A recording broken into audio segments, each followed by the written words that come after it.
Practicing first thing in the morning is a very good way to start the day.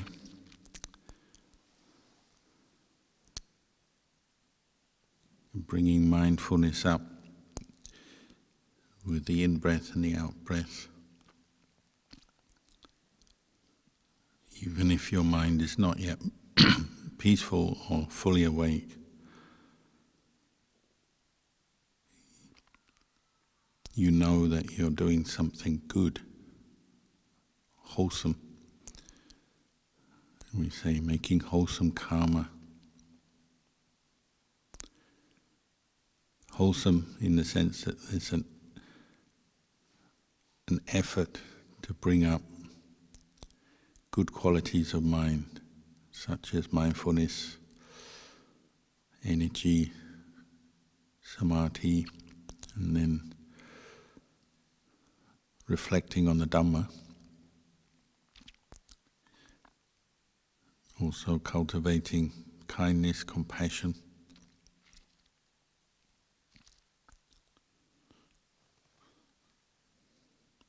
Good karma, it begins with good intention. So as we put in effort into our meditation first thing in the morning, you're establishing that good intention. And this will keep re-emerging in your mind throughout the day.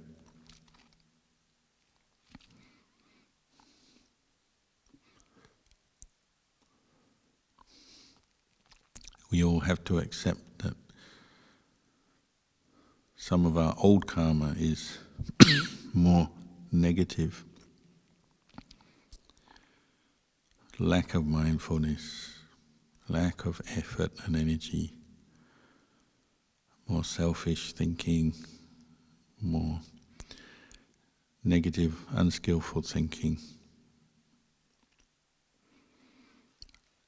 So the results of that will keep pushing up into the mind, even when you're trying to make good new karma. That's why we need lots of patience, endurance, to be with our mind states that come from the past karma we've made.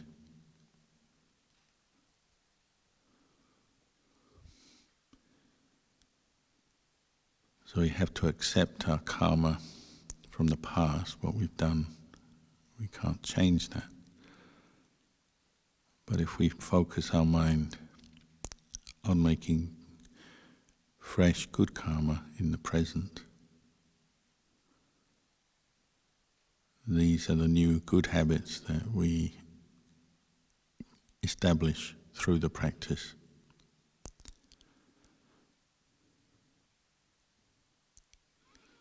As we know, one of the most famous teachings of the Buddha is abandon the unwholesome, cultivate the wholesome, purify your mind.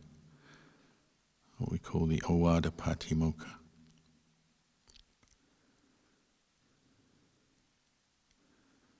And if you put effort into cultivating wholesome qualities as you meditate, and you do this regularly, every day,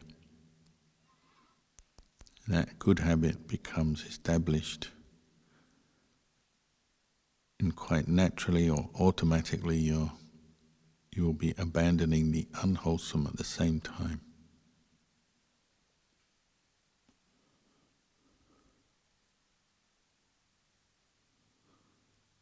If you keep putting effort into putting mindfulness on an object, then even though you have unpleasant memories, painful physical feelings come up into consciousness, you have old habits of negativity, they're not getting supported because you're putting all your effort into the activity of the meditation, bringing up mindfulness, getting to know the breath. Then those more unskillful, unwholesome habits of mind and the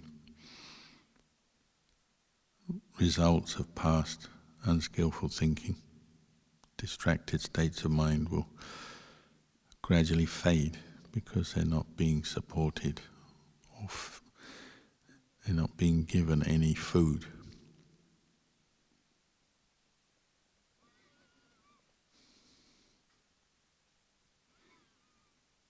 And just like our body, we have choices how we treat our physical body,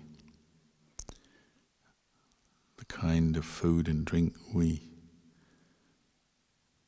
choose to eat to nourish the body can have an effect on our health, whether we eat too little, too much of the wrong kind of food.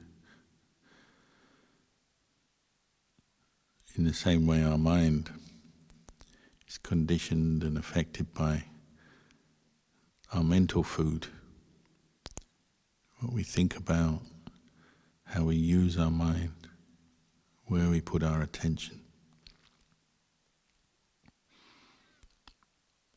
So if you keep following the hindrances, sensual desire, ill will, sloth, torpor, drowsiness, restlessness and agitation, skeptical doubt. If you keep following those, feeding them, then they will grow in their influence in your mind.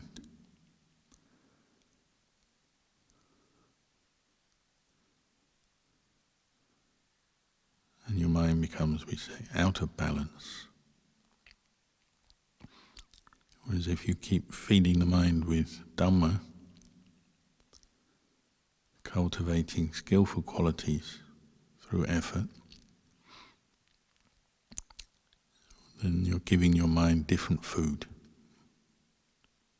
It's going to have a different result, a better result.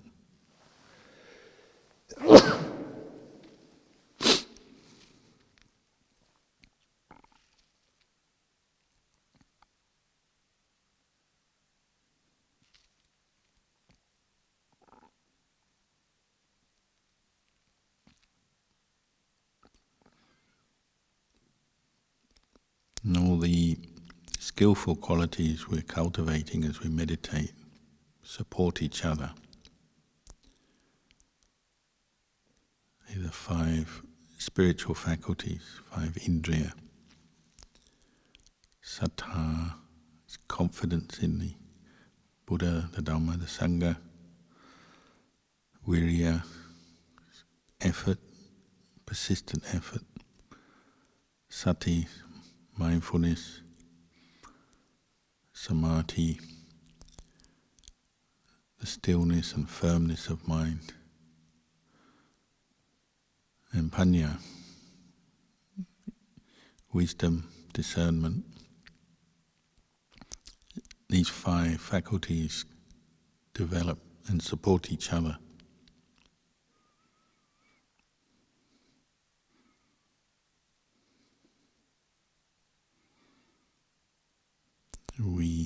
When we're practicing meditation, when we talk about meditation, people love to ask about the quality of samadhi.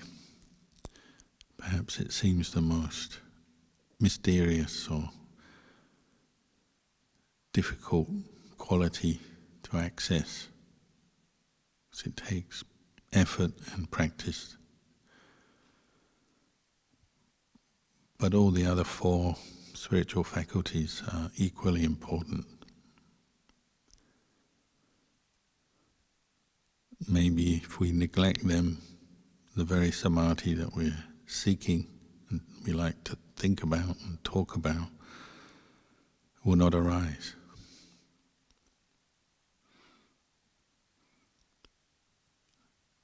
Why is the first spiritual faculty always listed as saddha, faith, confidence in the Buddha Dhamma Sangha? Because if you have some confidence, you'll be willing to put effort into your practice. It's that willingness to train your mind, work with your mind.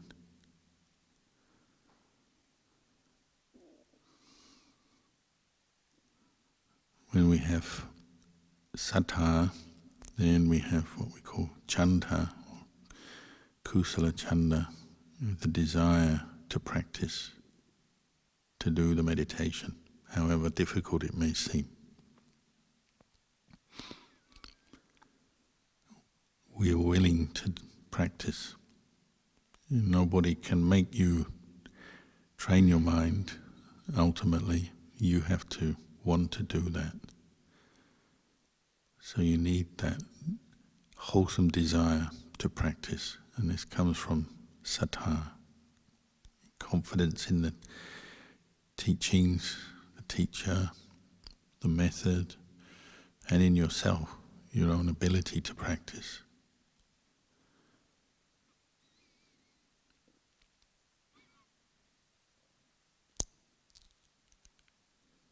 The unenlightened mind is always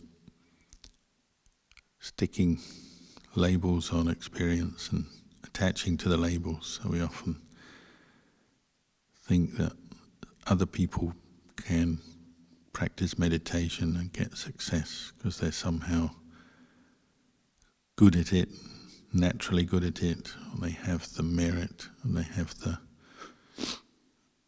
skills, the karma to do it. But we don't.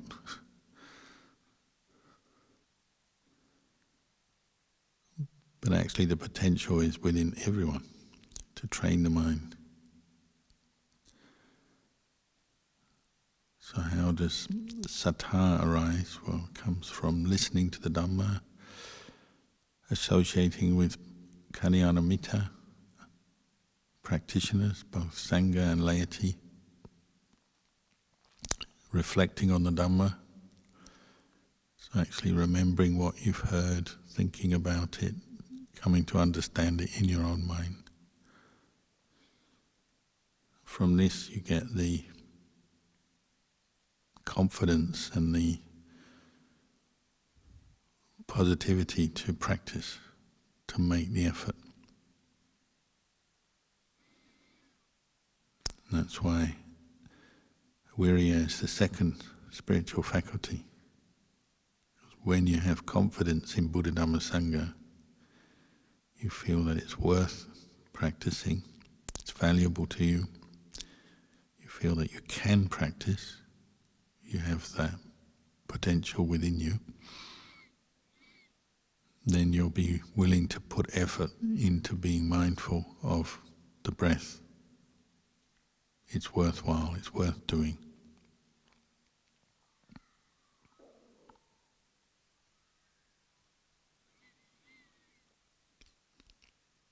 And we use the word persistence or perseverance with effort because something that will drop away, as we know, you try for a while and then you stop. Later on you may pick it up again. But we're aiming to keep going, not give up. Keep going through the obstacles. And just as you might drive to work on a normal work day, or travel to work on a bus or a train, there'll be obstacles as you travel. Things on the road blocking your way, traffic lights, other cars, roadworks, people crossing the road. So you have to stop and start. Or you go by bus or train, there'll be other obstacles, other people, other passengers, delays, changes.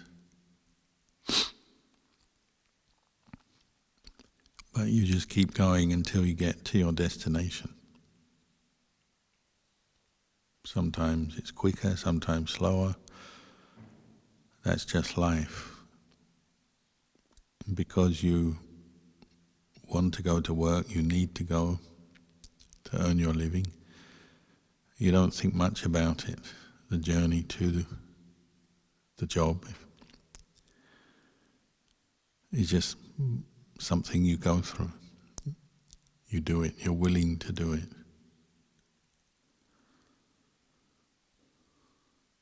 As you're practicing meditation, there are bound to be obstacles come up. Sleepiness, distraction, desires, fantasies and imagination, irritation, negativity, worries. We know all these things, we've seen them before. Just like when traveling to work, you've encountered obstacles before. But you just keep going. If you have the sattva and the chanda, and you're willing to practice, you have the virya, the effort, then you just keep going. And you learn what you need to do. Number one is to bring up mindfulness with the breath. Breathe in, you know. Breathe out, you know. Breathe in long, breathe in short, you know. Your breath is fast, slow, coarse, refined, you know.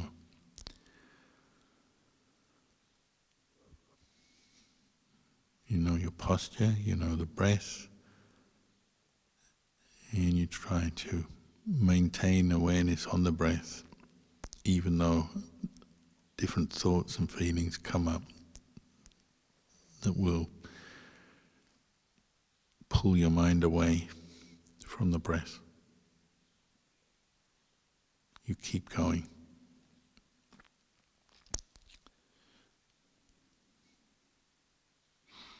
And if you keep going, then those moments of mindfulness join up together. One after another, and changes occur in your mind and your body. You feel more still in your body, more relaxed, more calm because of that wholesome effort you're making. And then your mind, by letting go of the hindrances little by little, settles down with the breath more and more and follows the distractions less and less. Even sleepiness becomes less of a problem. The mind becomes brighter, more content, and the different factors of samadhi can arise.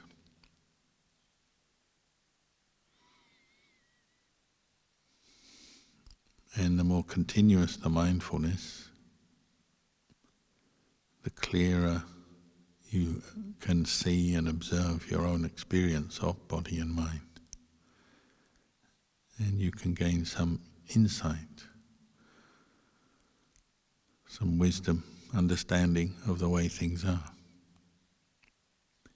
You know the impermanent nature of thoughts, feelings, sensations in the body, because you're seeing them with mindfulness.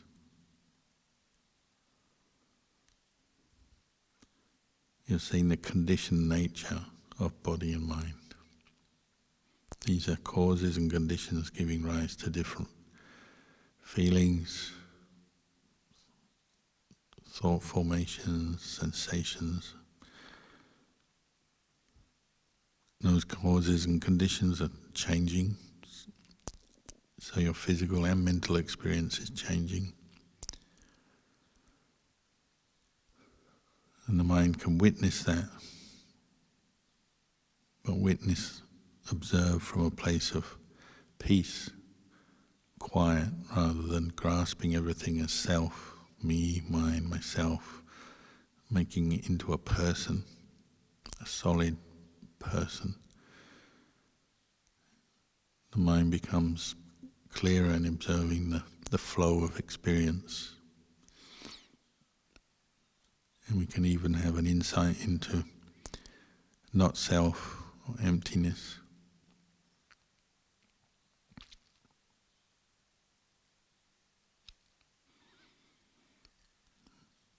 And any understanding we gain through experience in meditation will feed back into increasing our faith, our confidence in the Buddha Dhamma Sangha, in the path of practice. Will make us willing to put in more effort, bring up more energy in the practice.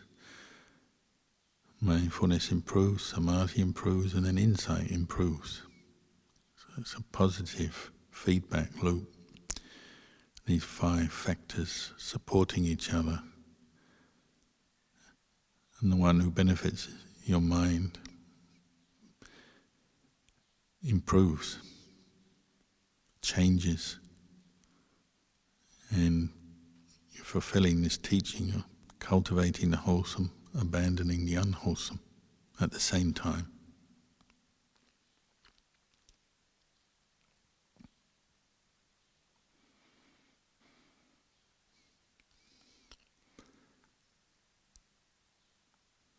So we can continue practicing till you hear the sound of the bell.